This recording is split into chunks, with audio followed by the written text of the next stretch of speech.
أعوذ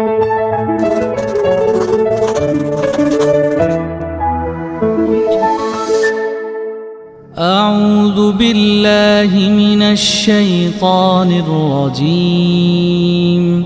بسم الله الرحمن الرحيم.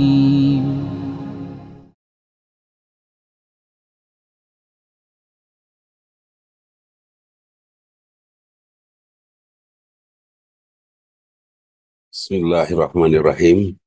Hamdan wa syukran lillah, syadu la ilaha illallah wahdahu la syarikalah, syadu anna Muhammadan abdu wa rasuluh. Amma ba'du. Ustaz Dedi sehat ya? Diforsir betul itu tenaganya Ustaz Dedi Haryadi. Sudah pulang haji langsung istirahat sebentar, umroh, Masya Allah. Itu juara dunia itu. Buat ya mumpung anom Ustaz, sepakat setelah seusia saya sudah bukan tidak mampu, mungkin dia tidak boleh sudah tidak boleh karena memang insya Allah harus hati-hati. Siapa mutawifin, Masya Allah. Ustadz, saya punya sudut pandang seperti ini, Ustadz. Sahabat yang dirahmati Allah, sudut pandang saya, siapakah orang yang tukang tipu itu? Ya, mutawifin. Kalau buat saya, tukang tipu adalah dosen, guru, trainers yang membuat saya harus makin cerdas menghadapinya. Iya kan? Bukan saja cerdas, tapi bijaksana. Sebab kalau kita menyatakan bahwa tukang curang itu merugikan, maka kita hanya akan bertemu dengan kondisi di mana kita tidak naik pangkat untuk menjadi orang yang cerdas dan bijaksana. Asal jangan kita yang menjadi orang yang curang, mutawifin itu. Jangan kita. Kitanya tetap harus menjadi orang yang jujur. Dan memang sepertinya ketika Rasulullah datang ke Madinah, pasar di Madinah dikuasai oleh orang-orang Yahudi saat itu, di dalamnya mutawifin semua itu. Mutawifin semua.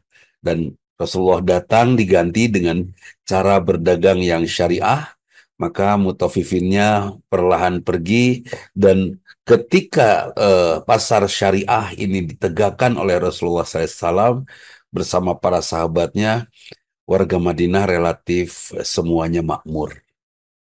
Jadi saya pikir mutafifin ini adanya di tangan mereka yang kapitalis ya. Bebas gitu orang kapitalis teh.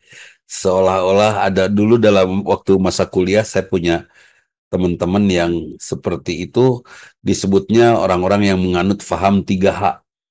Haram, halal, halal, haram, hantam saja. 4H. Haram, halal, hantam saja. 3H ya. Ini luar biasa. Dan sekarang banyak terjadi di tengah-tengah kita mutawifin ini. Belum lagi perdagangan atau pasar online yang kita semua seperti yang Rasulullah katakan, tidak boleh kita berbelanja dengan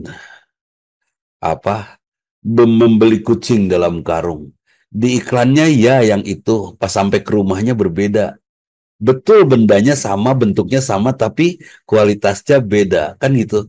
Ini semua sudah masuk ke wilayah yang menurut saya sudah keluar dari apa yang disyariatkan oleh perdagangan syariah. Belum lagi mutawifin dalam kecurangan-kecurangan dalam hal lain, bukan saja hanya dalam perdagangan, tetapi dalam akhlak tentunya. Di bangunan mutawifin ada ya markup. Di mebeler nih Kang Ferry ya, di mebeler ada ya markup, markdown gitu kan. Ya seperti itu. Pokoknya aku mau carana supaya untung. Padahal keuntungan itu boleh kita ambil hari ini, kita tidak akan dapatkan nanti. Atau kita tidak ambil semuanya sekarang. Kita ambil secukupnya hari ini seperti apa yang kita butuh hari ini supaya kita bisa dapatkan nanti. Dalam bahasa saya, keuntungan hari ini itu adalah kuota.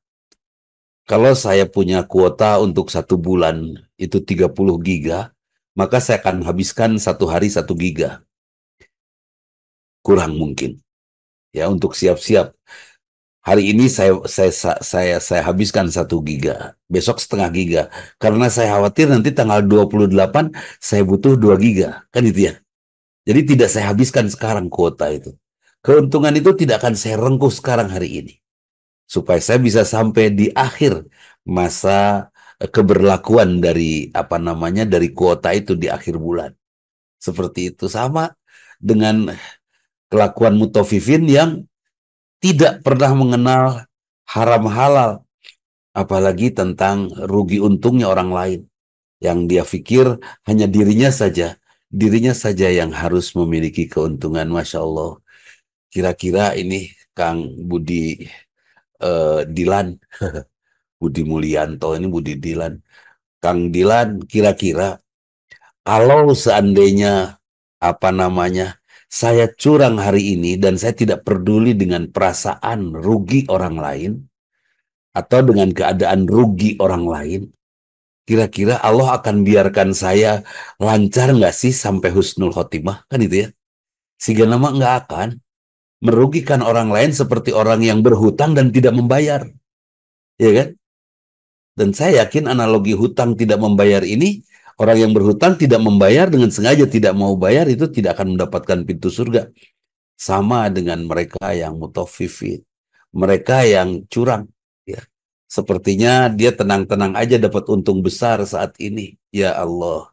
Padahal dia sedang merugikan orang lain. Bahkan orang lain jauh lebih rugi. Kalau hutang kan jelas ada ikrarnya. Pinjam uang 100.000 terus tidak dibayar jelas kan. Tapi kalau mutafifin itu orang tidak tahu bahwa dirinya sedang ditipu, sedang dicurangi, seperti itu.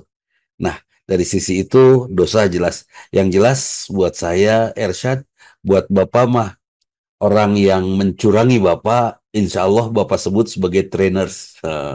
Taeta Bu Hani, sebagai trainers yang melatih saya untuk semakin mengerti dan bijaksana. Mungkin Kang Ferry bergaul di dunia apa namanya alat-alat ya, di dunia bahan-bahan. Nah, bahan-bahan ini terserah orang kita memilih sudah terbaik, insya Allah orang lain ternyata ngasihnya menipu, insya Allah Kang Ferry tidak akan menyakiti diri sendiri dengan kekecewaan. Udahlah, ya udah kita manfaatkan sebaik-baiknya. Ke depan saya akan lebih teliti lagi. Ke depan saya akan lebih apik lagi. Sampai orang tidak sempat lagi berbuat curang pada kita karena tidak punya pintu untuk curang, untuk mencurangin kita. Karena kita makin hebat. Itu sisi sudut pandang saya tentang betapa pentingnya hadirnya penipu. Penting gak sih kehadiran penipu? Penting. Sekarang saya sedang suka sekali membaca itu. Ya, Bu Nenden, Bu Sri Suciati, Bu Erna. Saya sedang suka membaca itu. Seperti kemarin ada seorang ibu teriak-teriak karena suaminya selingkuh. Hei, saya bilang jangan dimarahin. Suami yang selingkuh itu manfaatnya besar buat istri. Emang apa Ustadz? Sakit hati, cina kata dia kan? Enggak. Gara-gara suaminya aneh kayak gitu, dia istri jadi rajin baca Quran, jadi tahajud, jadi bisa berias, jadi bisa bersilaturahim, jadi bisa ini. Jadi baik pokoknya banyak kebaikan yang didapat dari keburukan orang lain. Nah, saya sedang belajar membaca sisi-sisi manfaat dari keburukan orang-orang. Mudah-mudahan bermanfaat. Ustadz Hashim tentang mutafifin dan ternyata banyak suami yang mutafifin, Kang Budi Dilan, Budi Marlianto, hati-hati jadi mutafifin. Ah, Masya Allah, betul. Kemarin saya ngobrol sama Pak Ferry ya, ngobrol bahwa ketika istri salah itu baru salah, belum dosa. Dan itu akan menjadi dosa pada saat suaminya marah. Jadi kepada suami jangan pernah marah kepada istri, dan ibu jangan pernah marah kepada anak, supaya itu semua cukup hanya jadi kesalahan saja, tidak menjadi dosa. Insya Allah ini berat memang buat yang tidak terbiasa dan tidak punya niat, tapi sangat mudah. Umar bin Khattab itu keras, tegas, tapi ketika beliau mengimani adanya neraka, langsung berubah. Ya kalau bahasa kita mah kan sekarang kata Bu Nenden, tapi kan proses untuk enggak ada proses dari buruk menjadi baik itu tidak perlu pakai proses, langsung berubah baik. Rugi kalau pakai proses bisi tekabujeng ya. khawatir nggak keburu waktunya, terus kita tetap dalam posisi di ruangan yang gelap atau abu-abu, tidak sempat masuk ke ruangan terang. Langsung saja pindah dari buruk menjadi baik. Nah itu tadi juga Ustadz mengingatkan, Masya Allah, prinsipnya kehadiran kita bagi keluarga besar, bagi masyarakat, harus menjadi penyebab mereka semua, dan kita tentunya menjadi ahli surga. Saya melihat kalimat ku anfusakum, ya, dirimu, kita, wa ahlikum, yang disebut ahli itu pasti artinya keluarga. Iya. Tapi saya sudah menyatakan bahwa semua umat Rasulullah adalah keluarga saya. Masya Allah. Itu. Jadi ya sudah, jagalah dirimu Dudi dan umat Rasulullah termasuk keluarga inti di rumah. Iya kan? Untuk bisa selamat dari siksa api neraka. Tapi kondisinya begini. Kalau saya sudah selamatkan diri saya, ku anfusakum, insya Allah kita tidak akan menjadi orang buruk. Ya kan? Karena sudah diselamatkan, menyelamatkan diri dari siksa api neraka. Bukan hanya sholat, bahkan sholat pun celaka. Kalau seandainya sholatnya tidak menjadi karakter. Di dalam sholat kita berdoa ingin mendapatkan rumah tangga sakinah, tapi di luar sholat kita masih marah-marah kepada istri. Bagaimana mau sakinah? Kalau kita akan, ya Allah jadikan rumah tangga saya rumah tangga sakinah. Ya sudah, langsung banting setir, masuk gigi satu lagi, start lagi, dan langsung kita rubah otomatis. Nggak usah pakai proses. Kita suka menggunakan alasan proses, dan setan tersenyum ketika Pak Jajat Sudrajat, ini kan proses Ustadz untuk menjadi soleh, kata Pak Jajat, nyemanggawe proses. Itu setan keprok, karena setan sedang diberi peluang untuk menggoda. Di tengah perjalanan proses itu ada ruang-ruang, ada waktu, ada kesempatan di mana setan bisa masuk untuk menggoda. Sudahlah, hidup adalah proses. Enggak, hidup itu harus baik. Kalau kita tahu ini buruk, mari kita rubah baik, gitu kan? Ya terserah, baiknya itu nanti sudah senilai mana baiknya terserah. Yang jelas kita sudah merubah dari kondisi ini ke kondisi yang baru yang lebih baik tentunya. Nah itu, jadi jangan sampai kita mutafifin kepada diri kita sendiri malah. Ya, tadi Ustadz Dedi menyampaikan mutafifin kepada keluarga, rada ngeri-ngeri sedap itu. Nah, sekarang mutafifin kepada diri sendiri, saya ternyata sudah merugi karena saya memaksakan diri jadi PNS sampai nyogok. Itu kan merugikan diri sendiri kan? Apa namanya? Curang kepada diri sendiri. Sementara dalam diri kita ada hak di mana Allah meniupkan ruh, dan ruhnya ingin menjadi yang selamat di sisi Allah tentunya. Dan kita rusak dengan cara seperti itu. Banyak lagi. Mudah-mudahan pertemuan kita yang baru mukadimah ini dilanjutkan dengan pertemuan berikutnya, bab 1 dan bab 2 ya. Ustaz, kalem. Rada dipaksa pokoknya mah bongan nyebat mukadimah. Ya Kang Bonggi setuju ya Pak Kang Bonggi ya? Setujulah, siap ya. Itu mudah-mudahan mukadimah ini Kang Budi bisa dilanjutkan dengan pembahasan berikutnya, yang tentu pembahasannya akan datang tidak jet lag seperti sekarang. Ada orang biasa kada perahu, ada kendekan ayah, nu biasa karena sepeda kikituan ayah, ya mungkin Ustaz Dedi sudah endek-endekan asa tawaf nguriling gitu kan. Mudah-mudahan berkah. Ustaz, mudah-mudahan kita semua yang menunggu Mas kalau udah pulang haji langsung berangkat umroh lagi. Jadi itu dia makanya. Padahal kita semua di sini nunggu berkah haji dari Ustadz. Ustadz kan udah haji, kita teh nunggu itu teh di sini teh sampai besok minggu depan umroh. Aduh, ya sudah. Sekarang tempatnya insya Allah 3 episode ya, dengan bab 1 dan bab 2 insya Allah, dan mudah-mudahan Allah ridho kepada kita semua. Kita dituntun oleh Allah. Satu hal Ustadz, ketika Kang Budi Mulyanto berbuat baik, versi saya ini pikiran saya, maka pada saat itu Kang Budi sedang diajak oleh Allah untuk berbuat baik. Sepakat ya Ustaz ya? betul. Oke. Kenapa Allah ngajak Kang Budi berbuat baik? Karena Allah menunggu Kang Budi di surga. Sepakat kan ya? Yang hadir di sini sekarang semuanya berbuat baik, menyiapkan waktu untuk saat ini. Karena tadi saya broadcast itu dari jam 1 siang itu. Baru selesai tadi, hampir Isya baru selesai dibagikan semuanya. Nah, ada yang banyak yang tidak hadir, bahkan tidak membaca, mau broadcast biasa. Ada yang dengan sengaja. Nah, kesengajaan ini adalah kebaikan. Dan saya yakin sekali, tidak mungkin Allah dorong kebaikan Pak Rusli, kebaikan Pak Dadang Kusnadi, kebaikan Bu Sri, Bu Suciati, Bu Nenden, Kang Yan, kecuali karena Allah ingin kita menjadi ahli surga. Itu ya, mudah-mudahan. Terus tadi, kenapa menghinakan orang lain itu dosanya besar sekali? Karena itu ada dalam bacaan sholat. Sami Allahu liman hamidah. Allah mendengar orang yang memuji. Kita puji Allah. Bagaimana kita bisa diterima pujian kita oleh Allah sementara kita menghinakan ciptaan Allah? Masya Allah.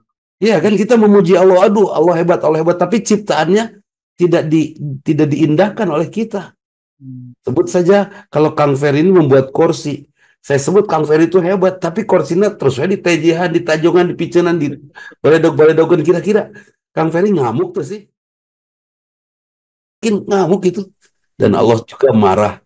Dan siapa orang yang paling rajin merendahkan orang? Suami merendahkan istri atau istri merendahkan suami. Kalau tadi KDRT yang dibahas itu 99% dilakukan oleh laki-laki kepada istrinya, 100% dilakukan oleh istri kepada suaminya. Unggal bulan sok masa-masa PMS lah, masa-masa suami teh liur pokoknya mah. Sampai suami tidak bisa berbuat apa-apa, tidak berkutik. Jadi mungkin 99% saja laki-laki melakukan KDRT, dan Bu Erna 100% perempuan melakukan KDRT. Dikemas dalam wajah yang cantik sehingga tidak terasa KDRT teteh. Padahal bautna teh luar biasa itu teh. Ya. Gini, kalau suami marah ke istri dosa, tapi istri marah ke suami itu dosa yang tidak terampuni sebelum ada kata maaf. Luar biasa ya, luar biasa itu. Mudah-mudahanlah kita sing saroleh solehah, mudah-mudahan kita jadi ahli surga semua dan tidak dinyatakan sebagai mutaffifin. Amin.